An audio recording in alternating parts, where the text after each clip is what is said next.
और news 18 India के खास कार्यक्रम एजेंडा मध्य प्रदेश में शामिल बीजेपी अध्यक्ष अमित शाह ने परिवारवाद के मुद्दे पर कांग्रेस को घेरा। अमित शाह ने दावा किया कि बीजेपी के उलट कांग्रेस में अध्यक्ष का पद तय होता है। नहीं, हमारा पॉलिटिकल एजेंडा नहीं है, हमारे लिए देश का एजेंडा है। राजनीतिक दलों के अंदर लोकतांत्रिक प्रक्रिया होनी चाहिए या नहीं होनी चाहिए? राजनीतिक दल एक घराने से चलने चाहिए। प्रधानमंत्री बनने के लिए एक घर के अंदर जन्म लेना पड़ेगा। जब सोनिया जी ने अध्यक्ष पद छोड़ा, आपके मन में कोई कंफ्यूजन था? सबको मालूम था राहुल गांधी बनेंगे। अब कोई बता दे मेरे बाद भारतीय जनता पार्टी का अध्यक्ष कौन बनेगा? कोई बता सकता है इतने ऑडियंस में से? क्योंकि हमारी पार्टी डेमोक्रेसी के आधार लोकतांत्रिक पार्टी, हमारे यहाँ मेरिट्स होते हैं, देश के लिए काम करने की लगन देखी जाती है, पार्टी के प्रति वफादारी देखी जाती है। किस घराने में जन्मे वो नहीं देखा जाता। और मैं मानता हूं प्रधानमंत्री जी ने उचित समय पर एक बहस छिड़ी है। 19 के पहले ये सार्वजनिक बहस देश में होनी चाहिए कि पार्टियों में लोकतंत्र होना चाहिए या नहीं होना चाहिए। और अमित शाह यही नहीं रुके और विपक्ष पर हमला बोलते हुए दावा किया कि यूपी के अलावा देश के किसी भी हिस्से में महागठबंधन नहीं है और न ही इसका कोई असर है। देखिए, उपचुनाव में सरकार बननी नहीं होती है अमित जी, प्रधानमंत्री तय करना नहीं होता है। 19 में सरकार बननी है, देश का प्रधानमंत्री नरेंद्र मोदी जी बनेंगे या कोई और बनेगा वो तय करना है। एक बार वो स्टेज आने दीजिए, मैं आपको बताता हूं, बता दूंगा कि गठबंधन बेईमानी। अब आप मुझे बताइए जी, यहां पर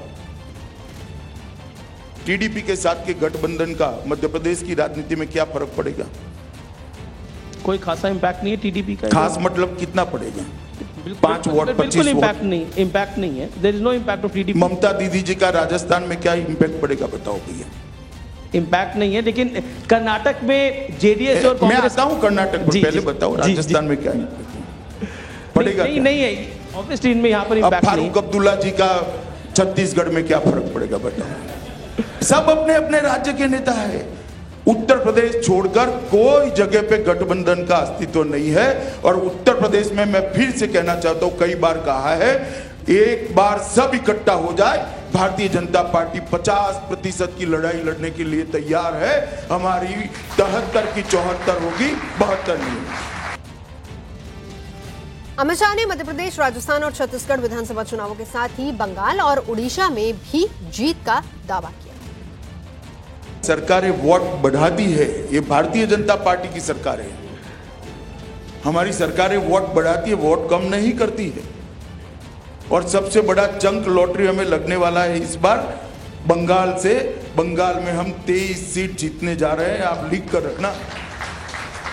उड़ीसा हम स्वीप कर जाएंगे, आप लिख कर रखना। नॉर्थ ईस्ट के अंदर बहुत बड़ी बढ़ोतरी होने जा रही है, आप लिख कर रखना।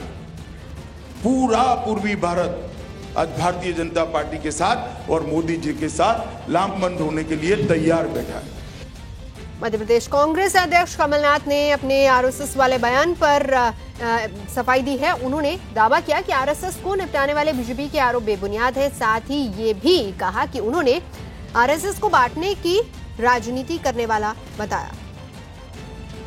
कमलनाथ जी, कल अमित शाह ने ये कहा कि संघ को निपटाने वाले बहुत लोग चले गए, संघ जहां था वहीं आज भी है। उनका इशारा आपकी तरफ था, आपके बयान की तरफ। देखिए, मैंने कभी नहीं कहा, ये बात रिकॉर्ड की है कि संघ को किसी को निपटाना है। मैंने तो कहा था संघ से सावधान रहें कि उनकी बांटने की राजनीति जो है, समाज को बांटने की। आज हमारे देश की संस्कृति जोड़ने की संस्कृति है। हम दिल जोड़ते हैं, संबंध जोड़ते हैं, सब जातियों सब धर्म को जोड़ते हैं। तो ये मैंने कभी नहीं कहा कि उनको निपटाने की बात है। लेकिन जैसे जैसे चुनाव नजदीक आ रहा है, अमित शाह का हमला कमलनाथ की तरफ, प्रधानमंत्री ने कहा कि ये तो दिल्ली दरबार के हैं। छिंदवाड़ा से आप 9 बार से सांसद हैं।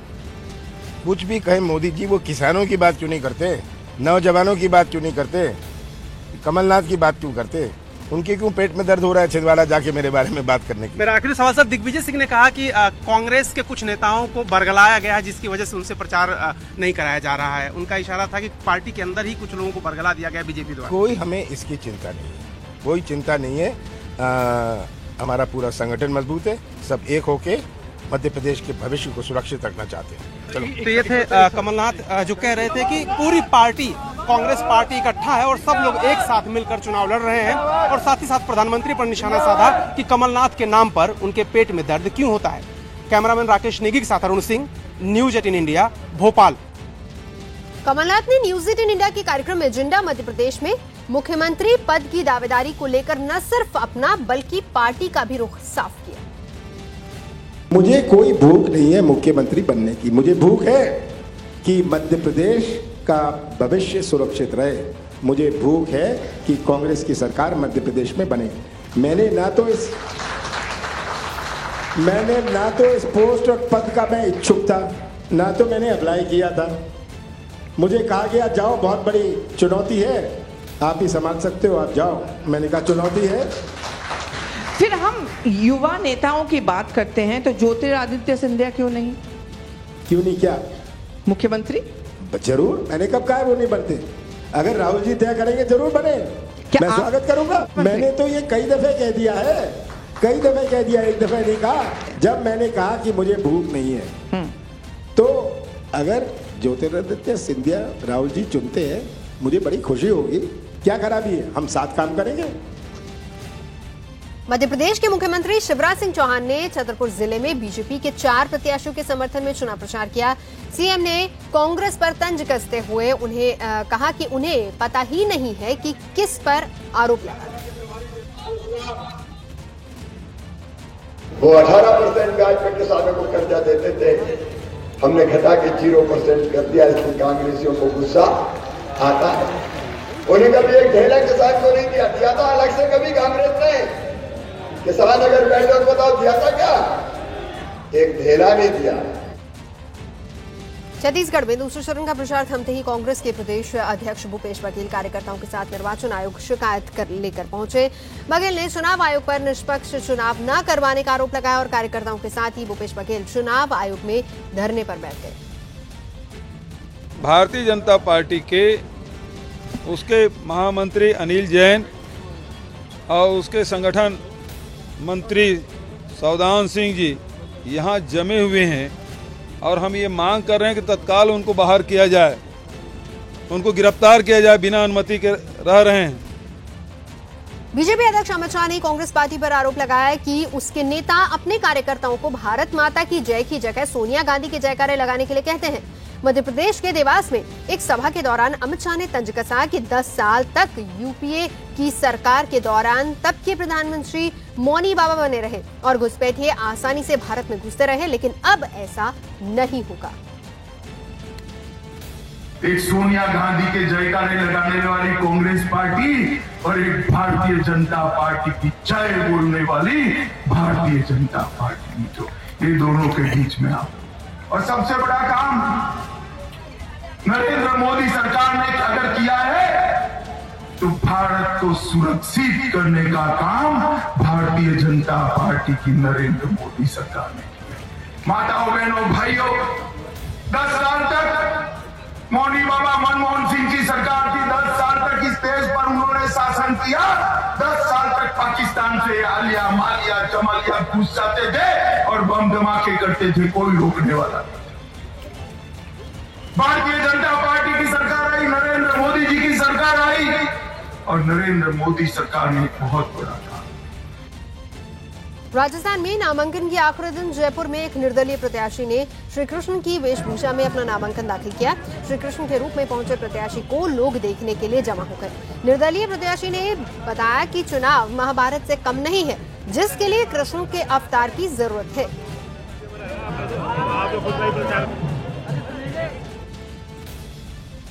राजस्थान में बीजेपी के बागी नेता ज्ञानदेव आहूजा नामांकन रैली के दौरान एक महिला को पैसे देते दिखे, जिसका वीडियो सोशल मीडिया पर वायरल हो गया, जिसका निर्वाचन आयोग ने संज्ञान लिया और सख्ती दिखाते हुए कार्रवाई की, जिस पर बाद में ज्ञानदेव आहूजा ने सफाई दी कि नामांकन रैली के दौरान ढोल बजाने वाले लोगों को शगुन के तौर पर वो पैसे दे रहे थे। बीजेपी के बागी नेता ने राजस्थान में सांगानेर विधानसभा सीट से नामांकन दाखिल किया है।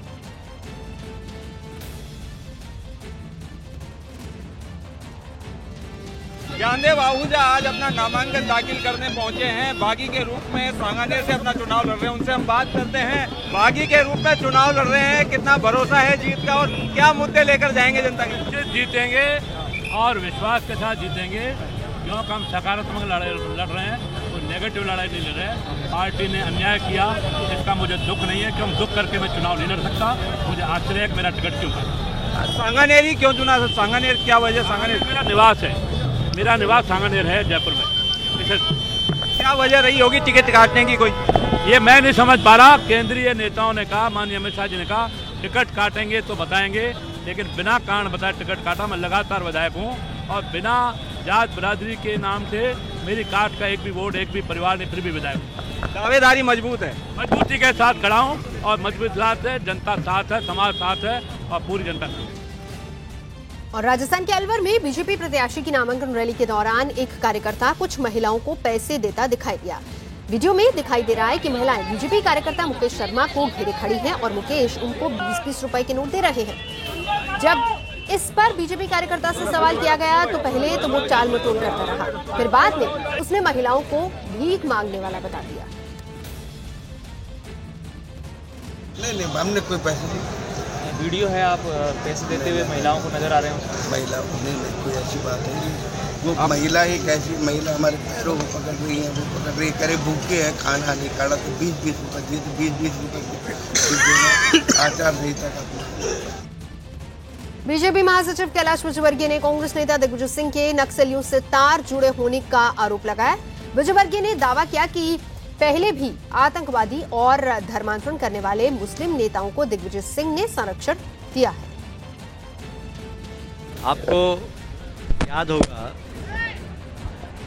पहले भी आतंकवादी गतिविधि और धर्मांतरण करने वाले एक मुस्लिम नेता का नाम आया था और वो वीडियो भी जारी हुआ था मीडिया के माध्यम से, जहां आतंकवादी गतिविधियों को संरक्षण देने वाले और धर्मांतरण करने वाले मुस्लिम नेता को वो शांति का दूत कह रहे थे।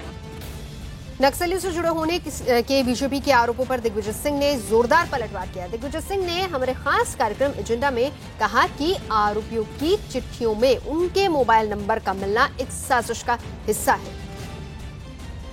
ये भूमि कोरेगांव का प्रकरण है जहां दलितों में और मराठाओं में कुछ विवाद हुआ था, महाराष्ट्र का प्रकरण। वहां कुछ लोगों को बताया गया कि वो अर्बन नक्सलाइट्स हैं। पहली बार मैंने सुना कि अर्बन शहरों में भी नक्सलाइट अब पैदा हो गए हैं। ये देन है भारतीय जनता पार्टी के मोदी जी सरकार की। आपके दोस्त चिदम्बरम जी ने भी यही शब्द का इस्तेमाल किया था। वो उन्होंने अर्बन नक्सलाइट्स की बात नहीं की थी। रूरल एरियाज में तो नक्सलाइट सुने हैं, लेकिन मोदी राज में अर्बन एरियाज में भी नक्सलाइट आ गए बकौल मोदी जी के। अब वहां मेरे पास दो तीन महीने पहले भी न्यूज आई थी कि कोई दो नक्सलाइट्स के बीच में पत्राचार हुआ है, जिसमें उन्होंने मेरा टेलीफोन नंबर बताया है। वो टेलीफोन नंबर तो वेबसाइट, राज्यसभा की वेबसाइट पर है, हुजू में। मैंने जब ये बात आई तो मैंने कहा भाई सरकार मोदी जी की, सीबीआई मोदी जी की, महाराष्ट्र में भाजपा की सरकार, अगर मुझ पर ऐसा कोई आरोप है तो गिरफ्तार करिए। ना किसी ने पूछ तलाश की,